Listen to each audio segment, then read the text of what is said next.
right, here we go. Hi, everyone. Michael Palmer here. Good day to you. Thanks for tuning in. I'm having a lot of fun with this video blogging about my books, and it seems like a lot of you are enjoying it as well. So I appreciate your tuning in.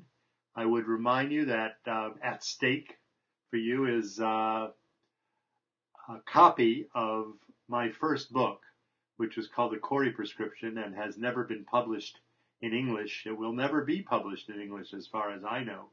And but it was the book that got agents interested in me in New York. And so for those people who wanted to sort of see how a writer like me gets started, I mean, I was just a country doc at the time, and I wrote a book to see if I could, and this is the book. So the winner of a contest where you have to answer one question about each of my books will in fact qualify for a drawing, and the winner gets the manuscript of that book, and the second or third or fourth place people will get a choice of any of my books, and I'll personalize them to you. So that's the contest, and again, thanks for tuning in. I'm going to break with precedent here, and I'll give you the answer and the question for today's book, which is The Patient. And the question for the day is, what is the nickname of the robot who has a major role in The Patient? And the answer is Artie. Capital A, capital R, capital T, capital I, capital E. Artie. And I can't remember what it stands for, but I think it actually stands for something. So today we're going to talk about that book, and I'm going to start by saying that people are always asking me, which is your favorite book? Which is your favorite book? And of course, I seldom answer that question because it's a loaded question. It's like asking me which is my favorite kid. But the truth is, this is as close as I get to having a favorite book.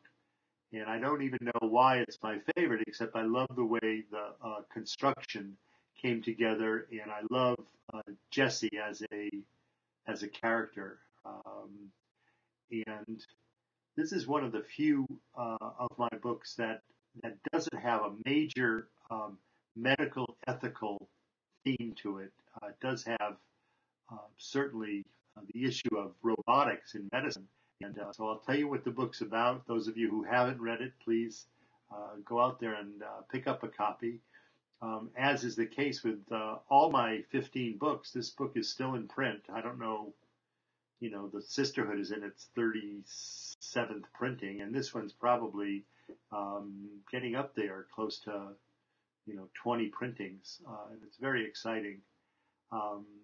So this book started with an incredibly potent what-if question, and when I teach writing, which I do a fair amount, I always use this what-if as an example.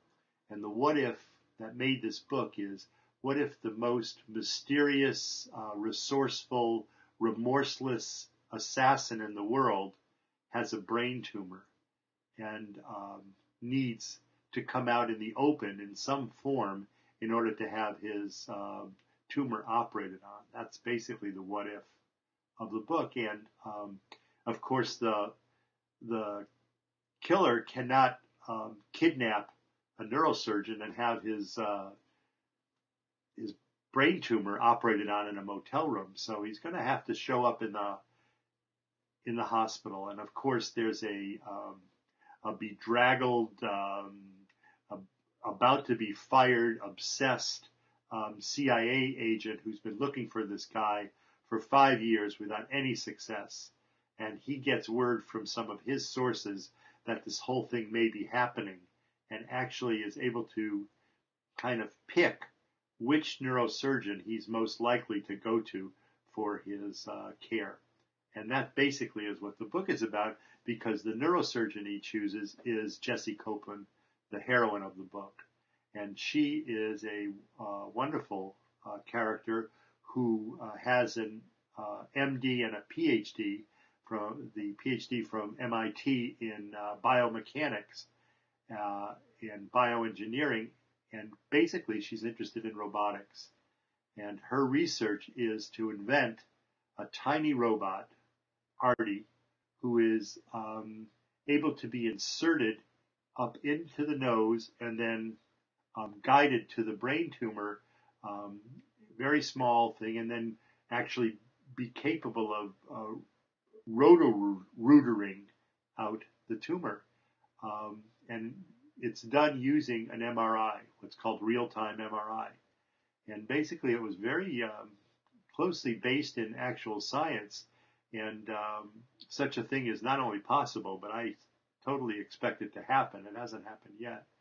Um, I prepared for the book by going to the Brigham and Women's Hospital. They have a wonderful neurosurgery service, and spending a couple of months following the neurosurgeons around, going into the operating room where they do have an MRI intraoperative thing, and watching the procedures and incorporating it into the book. And I had a great time.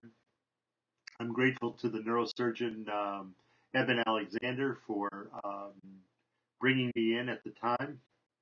And he's a brilliant man and a brilliant computer person. And basically, it's about this 40-ish year old woman whose mother doesn't understand why she didn't become a hairdresser and find a nice guy and get married, uh, rather than be a single um, neurosurgeon. And she's done very well for herself, but she doesn't get along with her boss, who's incredibly jealous of her successes with Artie and is taking full credit for a development and invention that he didn't do. So basically, that's what the book is about.